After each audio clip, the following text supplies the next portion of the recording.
Hey there, it's Wayfair here, where delivery and setup are as easy as a few taps on your phone. You're relaxing in an old hammock, scrolling Wayfair's app, when you spot it, a brand new patio set. Next thing you know, Wayfair delivers it right to your patio and sets it up. Oh, you need a new grill too? All right, Wayfair's got you covered. With Wayfair's room of choice delivery and fast expert setup on qualifying orders, life gets a little easier. Visit wayfair.com or the Wayfair app. Wayfair, every style, every home. DJ PK, we are talking now with David Locke. He joins us. David, good morning. We're back at Friday, the day that I'm supposed to talk to DJ PK. You cap it off with the two greatest of all time, and that's what I get to do. David James, an institution in the state of Utah, staying longer than Stockton and Malone. Wait, what's going on? Oh, you're just making sound effects. Okay. And then Patrick Kinahan, maybe the most brilliantly misunderstood man on the planet. Boo. No, why would we boo PK? They're not booing, they're chanting boozer. Question I pondered. I personally just want, in life at this point in my life, I want authentic curiosity and pure authenticity in life with people, and there's no one that's more authentic than Patrick Kinahan, other than no one's ever told him his singing sucks. We should put it out there. Does my singing suck? It sucks. PK. So I'd let you know. Really, really, really sucks. That's the point. So many questions for you this morning, David. Let's start with this one. All right. The Jaylen Brown trade rumors. I'll be short-winded. How's that? Okay. Jaylen Brown trade rumors. Portland, Atlanta, New Orleans, 4 first-round draft picks. That's what the Celtics are going to demand. Should Utah get in on this, it would almost certainly mean Markkanen gets moved. If they want a second starter, I'm out of the pool. I don't even want to give up the 4 draft picks either, maybe 1 or 2. What do you think? Should the Jazz get into this? Where's the line in the sand where they got to get out of this, even if they have some early talks? The conversation is reasonable because, quite honestly, if you slide him into our roster, it feels as though he fits much better than what you see with Lauri Markkanen. He's a natural small forward. And it fits better. And I understand that Jaylen Brown was a top 5 MVP candidate this year and was really fabulous. But Jaylen Brown is not the player that I would make this kind of move for. I don't think he's a number 1, honestly. He's not efficient offensively. Yeah, I mean, basically that's the issue with him. He plays defense. He does everything else. He plays his butt off. He's a top 5 or 6 MVP candidate this last year without Jason Tatum. But I'm not sure I would want to roll out $55, $60 million for him, and nor is Boston. And that should actually open your eyes a little bit.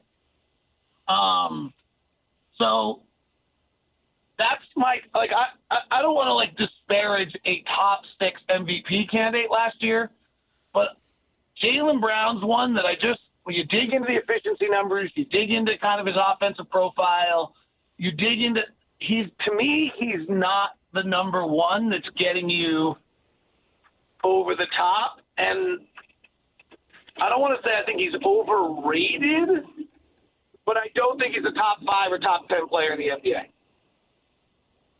+2, man. I'm excited about this Jazz group. I want to see what these guys can do with this coach this season. I don't want another move. I've had too many moves. I want some continuity now.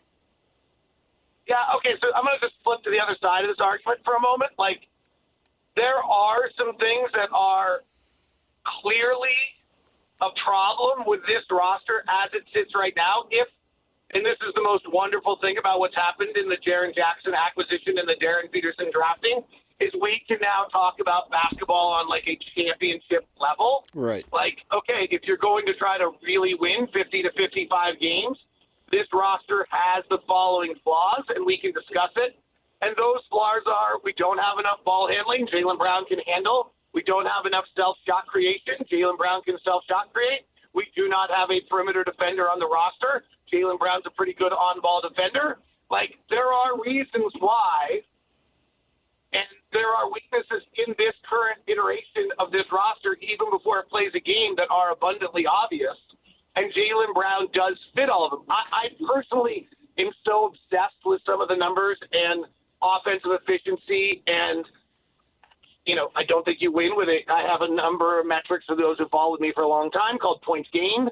Jaylen Brown is a below average offensive points gained player, which means that if you gave it a collection of average NBA players the same amount of possessions as Jaylen Brown, they actually would score more points than he would.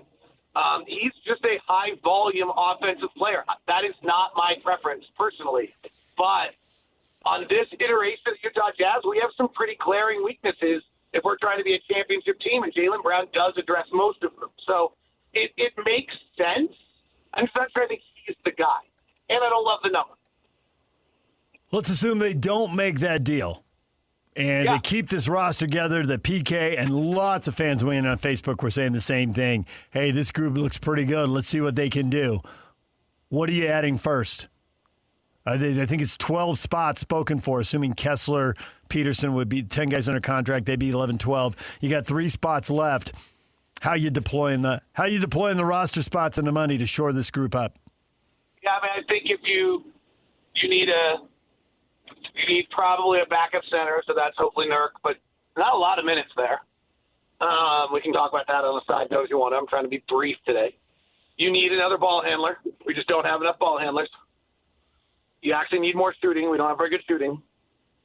And in that combination, we need someone tough as PK. We need someone with the grit and toughness of Patrick Ewing.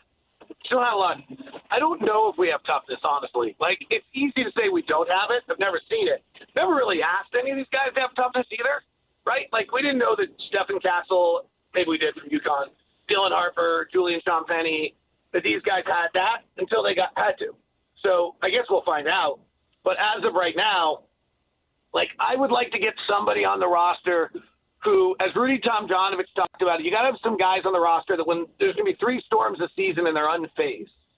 And some guys who also, or even you've lost 2 in a row, the pressure's mounting, you're down by 7, there's 8 minutes left, the crowd's murmuring, and somebody comes in and kicks somebody's you-know-what for a minute and kind of enlivens everything. So, like Marcus Smart, Max Strus, Tobias Harris did it for Detroit this year. Like, somebody like that, I think we need on this roster. Can Will Hardy set the tone for that in the way Jerry Sloan did? Yeah, I think you're in trouble if you're asking your coach to lead you all 82 games. I didn't say lead. I just said set the tone. Yeah, I mean, Will's insanely competitive. He'll set that tone and show that expectation. We've seen that out of him. But I'll say it again. So, yes, Will can do that. If you are relying on your coach to do that for all 82 games, you're in trouble. Hey there, it's Wayfair here, where delivery and setup are as easy as a few taps on your phone. You're relaxing in an old hammock, scrolling Wayfair's app, when you spot it, a brand new patio set. Next thing you know, Wayfair delivers it right to your patio and sets it up. Oh, you need a new grill too? All right, Wayfair's got you covered. With Wayfair's room of choice delivery and fast expert setup on qualifying orders, life gets a little easier. Visit wayfair.com or the Wayfair app. Wayfair, every style, every home. Is there anybody on the Jazz roster who could provide a bit of that or no? The Svi, Konchar, just be the junkyard dog who comes in. And we just didn't see it because there were so many blowout games and they weren't trying to win. 100%. Like, pretty unfair to say these guys aren't tough when they haven't been asked to be. But usually it's someone who's been through a few of the storms of the NBA. Usually it's someone who's, got a little bit of something in their back pocket where they can remember what they've been through before to know that they can get through this now. I think that's what the Knicks had as a group, right? Is that they all just guys have all been around a little bit. They're not old, but they've all been around. Like OG had watched the championship team. Kel Bridges had won a national title. Jaylen had won a national title. They've just been around, and they were able to carry as a group. Oklahoma City didn't have a lot of that beforehand, though Alex Caruso is that tough guy. They had Isaiah Hartenstein. Those are 2 probably good comparisons to kind of what I'm talking about is that kind of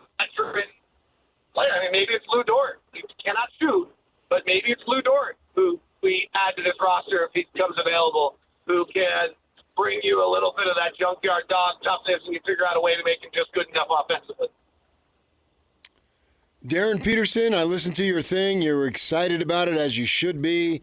Maybe Donovan Mitchell special. And I love Donovan Mitchell. I just don't think that Darren Peterson should settle for that. I think he needs, when it's said and done in 15 or whatever years, he needs to be in the conversation as one of the better all-time guards in the history of the league. That's the standard I'm setting. If you're a number 1 or number 2 pick of an NBA draft, and it's a great draft, your goal should be the Hall of Fame, because that's where most of them end up. So I don't know if I can go as high as you just went. And again, Mitch Richmond's in the Hall of Fame, so you never know.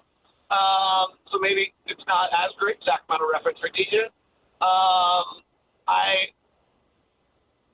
The kid could be great. I don't know really how to react to saying he should be one of the greatest guards to ever play the game. I think Ray Allen's one of the greatest guards to ever play the game, so that would be in the mix of possibilities. I don't know if you think Devin Booker is one of the greatest guards to ever play in the game, but I think that's in the mix of possibilities. Donovan is certainly one of the greatest guards to ever play in the history of the game. If he's a 6'6" Donovan Mitchell, he takes care of most of Donovan's weaknesses. Right. There's a chance, man. You just don't get talent like this. This is special stuff. He's probably the best player to ever be drafted by the Utah Jazz. No offense to Darren and Daryl Griffith. He's just don't get this. This is not the kind of player that you could. To get a player like this, you have to have the right year that you're not good. 2, you have to have lottery luck, and 3, you got to have a draft that has players like this. You could have gotten the Anthony Bennett draft. You could have gotten, the Michael Conley draft. You could have gotten a lot of these others. Even recently, which was a decent draft, Paul Boncaro, Chet Holmgren, and Jabari Smith 1, 2, and 3. It was a good draft, but it's not that good, right? This has these guys, all of these guys up top seem like they could be really, really special. They won't be. It's not how it works. But somebody here is going to hit. Someone's going to hit big. And Darren's as likely as any other. It wasn't that long ago that you were telling us the offense could be running through Ace Bailey. They could be turning over the keys to him by midseason. Now, Peterson figures to have the ball in his hands. Keontae George figures to have the ball in his hands. Is Ace Bailey going to be that awesome? You still think that happens? Does this draft pick change that arc? What are you expecting?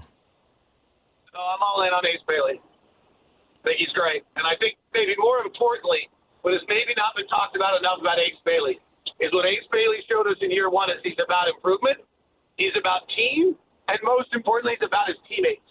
There just are not that many guys that are about their teammates.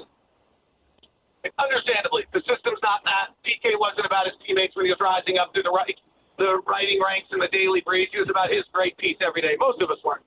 I wasn't particularly interested in the well-being of my teammates at Sports Radio 570. I was pretty interested in my ratings. Let's be perfectly honest about it. Sure. At 22 years old, there aren't that many guys that are about their teammates. Ace Bailey's about his teammates. It's really special. He's a neat kid, and he's about improvement. He's about his team and his teammates. And we didn't know that when we drafted him. And that's probably been the biggest revelation about Ace Bailey. Ace Bailey could be great. Ace Bailey could be Tracy McGrady great. Tracy McGrady was 7-time All-Star, 7-time top 10 MVP candidate player. That is a huge comment to say someone could be Tracy McGrady. I think Ace Bailey could be really, really good. He's got some little things he's got to work on. He's allergic to the free throw line. His shot numbers need to be better. They'll get better as he plays with better players. He's got, his hands aren't huge. He's got to figure out how he's going to get a good handle without John Stockton has massive hands. If you go back and look at his combine numbers on that, some of those, he's got a little, but I'm a big Ace Bailey believer. I think I would guess, I do think Will is naturally offensive minded. I would guess that our closing 5 is Keontae, Darren, Ace, Lowry, and Darren. If that group shows it can rebound enough to be a closing 5, it may not. You could go to all sorts of people in that setup, right? Your primary set could be a nice little pin down for Lowry and let him turn the corner and all 7-1, Ivan Dragic, power and muscular fit, powering to the rim on somebody. Or you're catching Jaren Jackson the right corner for a 3 out of that, which is probably the option that the other team wants. Or you have Darren and Keontae playing off that with Ace. There's a lot of options here that are pretty great. I do think Ace Bailey's 6'9", elevating, getting a shooting pocket, getting a little stronger, working like the kid's going to be great. But I'm in on Ace Bailey. I'm in on Darren Peterson. We've got an unbelievable, if things, barring injuries, I mean, the good thing is that people got knocked out of their primaries, so we don't have to worry about that. For those who got that joke, that was funny. Something bizarre happening, like a legislator criticizing a player for autistic, that just sours people forever, or something crazy. We got a good run here. We got three or 4 years with this group, and then we've got a group that's Ace Bailey, Darren Peterson, hopefully, in whatever pieces you put around it. This is incredible. Well, I think the flip side to be that, let's just hope the players stay off social media and don't get caught up in that. Yeah, that could be the flip side, but I don't think anyone really enjoys being insulted. Basically, we don't need to go down the road. It was out of line. I'll stick where I am. I feel pretty comfortable where I am on that one. We'll leave it right there, David. Thanks as always. We'll talk to you next week. You bet. When we come back, Brennan Hayward, 14-year NBA veteran, current NBA TV and college basketball TV analyst. He's going to join us at the top of the hour. Stay with us right here on The Zone. The grill is shot. The chairs are held together by optimism. And what happened to the rug? Sounds like your outdoor setup is not ready for patio season. Fix it all with Wayfair. Shop Wayfair for grills, rugs, furniture, and more. With 20 million 5-star reviews, room of choice delivery, and expert setup on qualifying orders, it's never been easier to do more for less. Get 10% off your first eligible purchase. Hurry to wayfair.com or download the app now. Wayfair, every style, every home. Ice Cube's Big 3 is back. The most competitive basketball league on earth is on CBS this Saturday. Big 3 All-Star Dwight Howard and the LA Riot take on Greg Monroe and the Dallas Power. Then in another clash of undefeated teams, Earl Clark and Coach Steven Jackson lead the DMV Trilogy against Montrezl Harrell, Coach Dr. J, and the Chicago Triplets. The game played the way you love. Watch live Saturday on CBS at 4 p.m. Eastern, 1 p.m. Pacific, and catch replays Monday on BET. Presented by iHeart.